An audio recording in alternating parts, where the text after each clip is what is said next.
Bonjour tout le monde. Alors aujourd'hui, je vais vous montrer comment faire une dépose avec la ponceuse. Donc avec ces embouts, je vais travailler principalement avec le VR que je vais mettre tout à gauche pour que vous voyez en fait par rapport à l'abrasivité. Et je vais travailler avec l'embout qui est juste à côté que normalement on utilise aussi pour enlever le VSP. Le Blue Long Live, que c'est celui qui est juste après, je l'utilise plus pour faire des remplissages et le tout petit pour des petits détails. Je vais donc allumer ma ponceuse et la mettre environ entre 17 000 et 20 000 tours, d'accord? Et je vais le mettre sur le F pour la direction de rotation. Alors si vous êtes gauchère, vous ferez sur le R, d'accord? Moi comme je suis droitière et je travaille sur ma main gauche, je le mets sur le F. Et je commence du coup à déposer au niveau des cuticules et puis après je vais commencer à descendre depuis le point d'apex jusqu'à la pointe. Alors si vous remarquez bien, moi ici je ne vais pas jusqu'à vraiment la pointe de mon ongle parce que je vais couper. Maintenant je viens d'épaissir de l'autre côté mon apex et comme je vous dis en fait je ne vais pas tout d'épaissir du début jusqu'à la fin parce que moi je vais couper l'ongle au niveau de la zone de rupture. C'est-à-dire qu'une fois qu'il sera assez fin au niveau de la zone de rupture, je vais faire en sorte de pouvoir le casser. D'accord, comme ça j'aurai pas besoin de limer tout le bord et puis je vais économiser en poussière qu'on en fait déjà pas mal comme ça. Et du coup je n'aurai pas besoin de raccourcir mon ongle. Mais ça attention, je parle bien que ça va être pour une dépose et n'est pas pour un remplissage, c'est pour ça que j'enlève quasiment tout le gel qu'il y a sur mon ongle.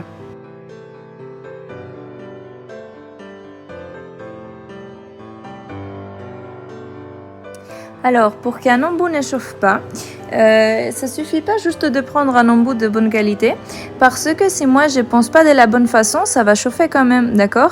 Il faut que vous soyez consciente que la ponceuse, quand elle tourne, elle fait de la rotation, elle crée une friction. C'est-à-dire que cette friction, quand ça va être en contact avec l'ongle, la ponceuse elle est en train de tourner, etc. Le plus ça va toucher la surface de votre ongle, le plus ça va chauffer. C'est-à-dire que c'est cette friction qui crée de la chaleur. Si vous avez des embouts qui ne sont pas censés beaucoup chauffer et qui chauffent, ça veut dire que vous insistez trop sur le même endroit. Donc si vous regardez bien, moi quand je pense, je fais en sorte de toucher pas tout le temps le même endroit, c'est-à-dire que je change d'endroit assez régulièrement pour que ça ne chauffe pas beaucoup mon ongle. Donc là vous voyez, je vais un petit peu partout essayer de d'épaissir un peu partout et surtout je vais essayer d'insister un petit peu plus au niveau de la zone de rupture pour enlever plus de matière. Comme vous pouvez le constater, je vais toujours pas sur la pointe de l'ongle parce que je n'ai pas vraiment besoin. Là, ce que je vais faire, c'est affiner surtout là, voilà, où je vais avec la petite pointe de l'embout pour faire en sorte de pouvoir le casser ensuite.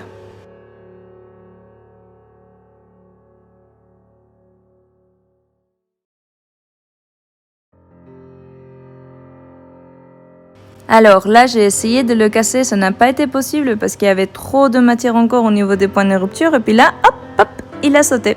Donc ça, c'est complètement normal. C'est parce que, c'est comme je vous dis souvent, si un angle est bien fin et est bien curve, il va être très résistant. Comme là, vous avez pu constater que tant qu'il y avait de la matière qui tenait encore bien au niveau des points de rupture, mon ongle tenait très bien en place. Et là, dès que j'ai enlevé les points de rupture, j'ai pu le faire sauter, mais je n'aurais pas pu le casser avant.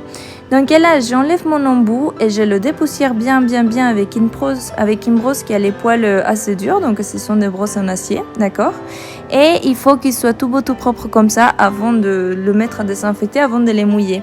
Si vous ne faites pas ça, quand vous allez mouiller vos embouts, ça va faire comme de la farine dans l'eau en fait, ça va créer une sorte de pâte et puis vos embouts vont être très abîmés. Donc là, j'ai changé, j'ai mis l'embout Rainbow qui est aussi disponible du coup sur le site Nailish et je les mets à 10 000 tours environ, c'est très bien. Et là, je vais petit à petit, mais vous voyez, genre je caresse mon ongle. Et je vais pas aller plus fort que ça, d'accord? Je vais vraiment petit à petit enlever l'excédent qui reste par-ci par-là. Et ça, c'est surtout pour avoir une surface un peu plus lisse, d'accord? Là, papa, attention Paula, tu te sors du cadre. Donc là, j'y vais petit à petit enlever l'excédent par-ci par-là, lisser ma surface, faire un ongle assez lisse, d'accord? Je laisse toujours un petit peu de gel un petit peu partout, d'accord? Parce que quand on fait une dépose, il ne faut pas tout enlever.